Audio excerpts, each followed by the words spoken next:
Hello Aries, thank you for joining me for your yearly forecast for 2018.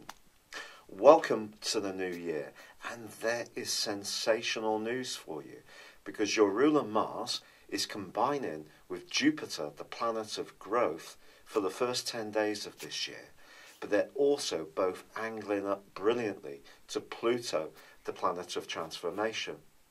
Pluto's been pushing you since 2008 to take your role in life more seriously. This may have seen you change your career, be more ambitious, remodeled how you've linked with the wider world during that time.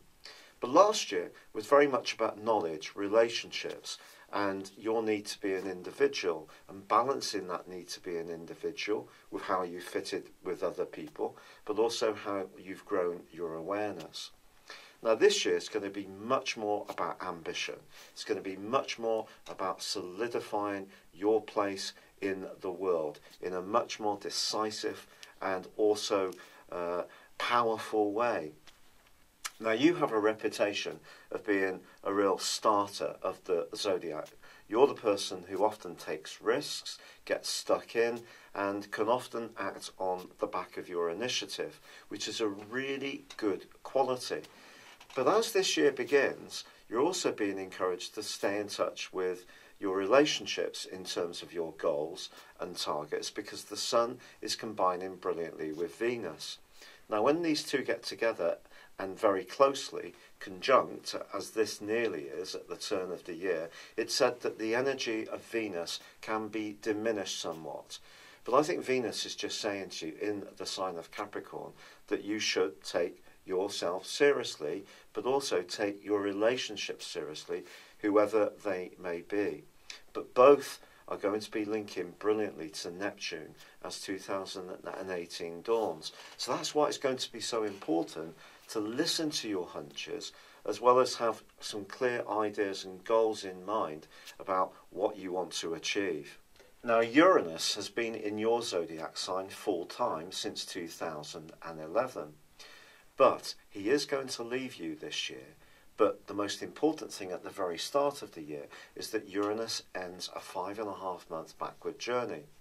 So anything to do with maintaining your independence and freedom and flexibility, which may at times see you walk past opportunities to succeed in the wider world, if you're fearful that this will compromise your room to be true to yourself, I think that's going to fade away as well. So there's a lot of collateral at the start of this year. With Mars alongside Jupiter, this can be phenomenally successful. It's about real self-belief. It's like really going for it, and especially around financial issues, but also potentially around a very close relationship where you could get an enormous sense of positivity and want to remodel your life with this person or this relationship very much at the heart of it. Property can also feature very much at this early part of the year, and so can anything to do with your employment prospects. Now, if you're wanting to make it all the way to the boardroom, 2018 gives you some fabulous opportunities to do that. But equally, if you want to work for yourself, there's going to be the chance to shine too. Now, the lunar eclipse, the total lunar eclipse, which occurs on the 31st of January, is in the part of your horoscope to do with your self-expression. But this is forging a quincunx with Neptune, which is hidden away still in a very psychological part of your scope. Over the next 6 months, when it comes to your relationship prospects, however much you have these big ambitions and however much you listen to your hunches, it doesn't necessarily follow that the things that you want and the instincts that you have are always going to play out exactly as you want, because Neptune can be very distorting. So when it comes to your ideas, it is still going to be very important to be very realistic. And realism is one of the great qualities that Capricornian energy is going to bring to the equation for you, because it helps to keep you really grounded in what's possible.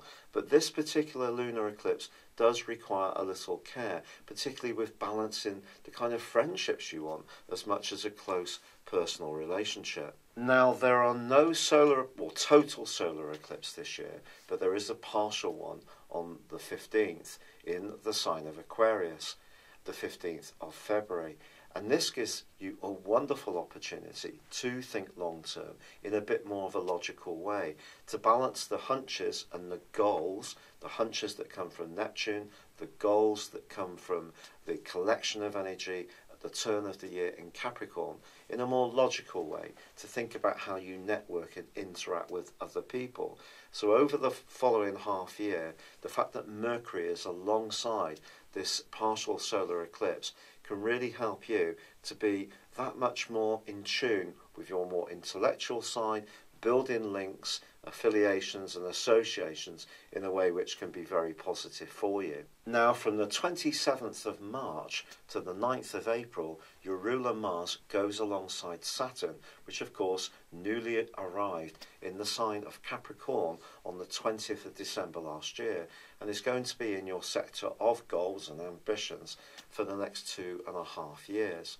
Now, these two combining through to the 9th of April can give you a tremendous sense of focus, but also if you do encounter any obstacles, especially those kind of people who want to keep you down because maybe they feel threatened by the extra energy, dynamism and thrust that you're demonstrating, then that could cause you to get quite fretful and at times quite exasperated. So it is going to be important to try to understand your sense of self-worth through this particular transit. If you don't, it could be quite a wounding experience where it seems that people are trying to block or inhibit your progress, but at the same time you can't try to dominate anyone else, because that also can arouse opposition. What you can do with the energy of Saturn is be very constructive and practical about the plans you have. Mars is giving you thrust, the energy to get going, and Saturn's just slowing Mars down, saying, hey, what is going to be the real impact of this? So try to use both energies in an aligned way, and that can work out very well for you.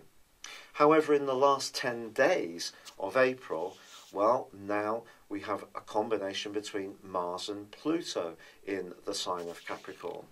Now, this is very much to do with power, and it could be a key period for you if you are wanting to punch through any perceived glass ceilings and reach some type of goal or prize. But what's going to be crucially important for you to grasp this, Aries, is that you don't try too hard, and nor do you take any shortcuts or do anything that's unethical or is unfair to the rights and needs of other people. Although you can be very much the one to take the reins this year and can be in pole position when it comes to success, you still need to cooperate with people. And that's why that partial solar eclipse is so important of the 15th of February. It's asking you to anchor all your thrust and ambitions with that spirit of cooperation. If you find a balance between the two, then this is going to be a key period at the end of April, because you can really start to see ideas that you even instigated when the sun moved into your sign at the end of March taking shape in a much more meaningful way. There is also one other key event in April, because on the 18th, Saturn, newly arrived at the end of last year in this sector of success and responsibility, starts to backtrack and goes into a retrograde, one that it goes through each year for 5.5 months, through to September the 6th. It's possible that some of the goals that you set up for yourself at the very turn of the year may go through a period of modification or realignment. It doesn't mean to say that you will dismiss them all, but you're just going to settle down for a bit more of a protracted campaign of effort and application. Now, May the 16th sees a really seminal event, because Uranus moves out of your zodiac sign and into Taurus, which is of course earthy, but it's a fixed sign. So it's its quality is very much about sticking at things for the longer term, whereas Uranus is about flexing and being very restless. Now, Uranus is going to be in this location through to the early part of November this year, when it will actually rewind back into your sign and then re-emerge next year back into Taurus again.